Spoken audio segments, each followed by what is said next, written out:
Welcome back to the workshop. I've had a couple of comments on a couple of projects about how I stain things. Certainly how I've stained the 64 drawer apothecary cabinet, which I use for small storage, and especially on the engineer's toolbox that I've got here. And people have been asking me what type of stain I use, how I use the stain, why I use the stain that way. And I just thought that a quick tool tip on my process for staining things to make them look old, effectively, or well used. I'm the kind of guy who doesn't necessarily like things to look brand new. I don't like, you know, okay, so don't get me wrong, I've got brand new equipment. When I went out and bought the equipment, I bought brand new. But old toolboxes, old work boxes fascinate me. I've got them, stashes of them. Under the bench here, I've probably got 3 or 4 that are waiting to be restored. And when I make something new, because I need something specific for the workshop, I want it to fit in, I want it to blend in. So I use this process that I'm about to demonstrate to you. Now, I didn't see this anywhere else. I literally stumbled across this myself a few years back, and it was purely and simply by accident. I use bry wax, and I use, you can't see it on the tin because I keep topping this tin up, but it's actually bry wax, it's walnut bry wax. And when I had a small tin like this delivered, it was delivered the middle of August, and when I opened it, it was molten. It was basically, it had melted. It was over, I think it was nearly 30 degrees on that particular day. The wax inside had melted. I had a project that I wanted to use it on. Normally when you use it in a solid form, and I'll explain that in a minute. And basically I tried it, and all of a sudden I had this effect on the piece of work that I was working on that I hadn't expected. And that is that it comes out, it stains it and it looks nice, and it really does do the job that it's meant to do, but it came out with a kind of blotchy effect. It was purely by accident that I found out that you could apply this stuff in a warm form. We'll call it a warm form rather than in its cold form. So over here I have a project which is another set of 64 drawers. Ultimately I'm going to have 3 of these things. So I'm about halfway through. This doesn't come in front of any other job. I've got various other YouTube jobs that I've got in hand, so this sits behind that. But I've got this project to the point where I can apply some stain. So I thought it would be a really good idea just to show you guys exactly what I do.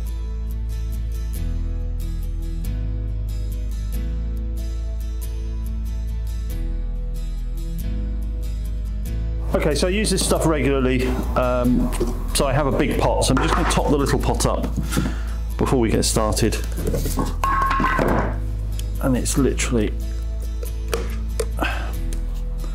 make sure we've got enough in there to demonstrate what I want to demonstrate. That should be more than enough. There we go. And this is why you wear gloves, because this stuff gets everywhere.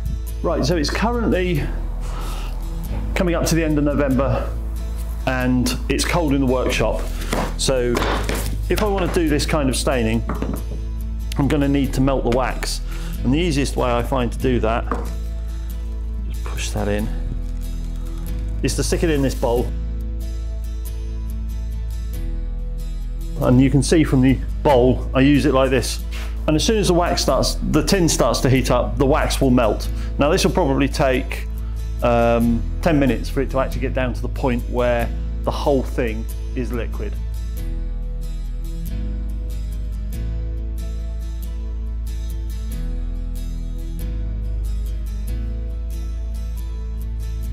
Okay, so I'll quickly demonstrate on this board, which is going to be one of the sides, exactly what it is that I do when I'm staining my toolboxes.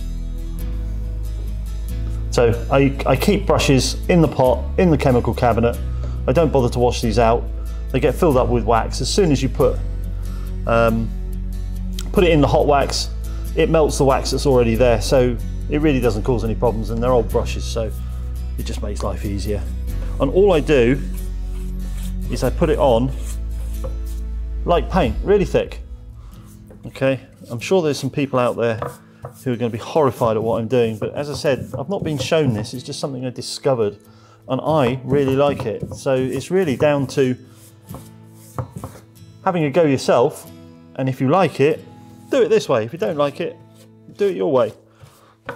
I just wanted to share how I stumbled across this and how it turns out.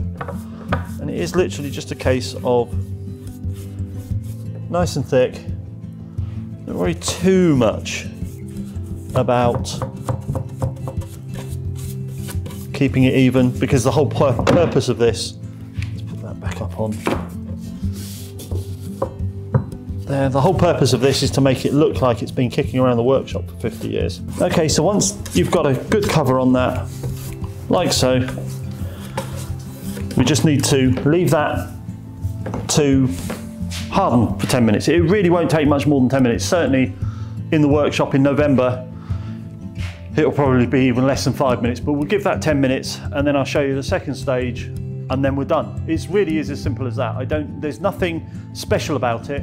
Really, all I've done is heat the wax up and splodged it on. That's a good word, I like the word splodge. So it's a really, really simple, straightforward way of staining whatever project it is you're building for the workshop. So that's now hardened up. It's not 100% dry, but it's still exactly what I want. This is just an old lint-free cloth that I've been using for wax on some of the leather projects. I keep these after they get to the point where I wouldn't want to use them again on leather, because they'll leave some material behind. They'll stain it or do something to the leather. You can see that they're dirty. So I save these because once I've done this process, this goes in the bin. There isn't anything else we can do about that. So all we do is we take the heat gun and we just remelt the wax. And we do it in strips, we don't do it all the way along. Okay? And then you give it a really good rub on the bit that's melted.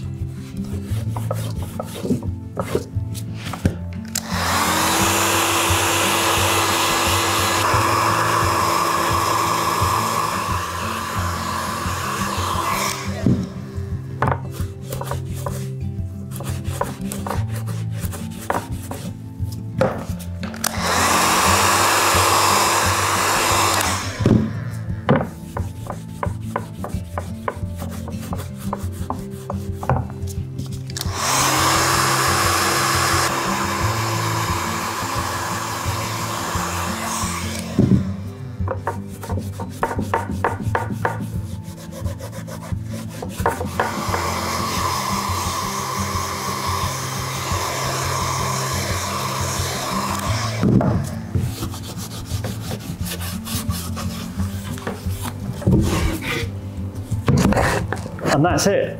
That's all there is to it. I don't do anything more to this now in terms of finish for my toolboxes. It literally will get assembled and then left like this. I might occasionally put just a bit of clear wax on the top just to continue to condition it, but it's done. That's exactly how I like it stained. It looks blotchy. It's deliberately meant to be blotchy. It looks like it's been kicking around the workshop. It looks like it's had oil spilt on it and various other bits, and anything else that might have been spilt on it or bashed against it in the course of 50 years, and it makes it look used. And when I make my boxes and anything that I make for the workshop, whenever I do anything like this, this is my finish. This is the way I like to finish my workshop tools. It just fits in with everything else that I've got kicking around, all the old stuff that I've got kicking around that is genuinely old. So there you go. It was just my way of staining the things that I build in the workshop. I should qualify, I don't do everything this way. This is my personal toolboxes I'm talking about. So there you go. I hope you found the video interesting. If you did find the video interesting, don't forget to subscribe and hit the notification button, because I'm going to be doing more as we go through winter. I'm going to be doing more of these tool tips. I've got a big project coming up where there's going to generate half a dozen restoration tool tips. It's a restoration project, so please subscribe, please hit the notification button, please give me a thumbs up if you like the video, and I'll catch you guys again very soon. Cheers.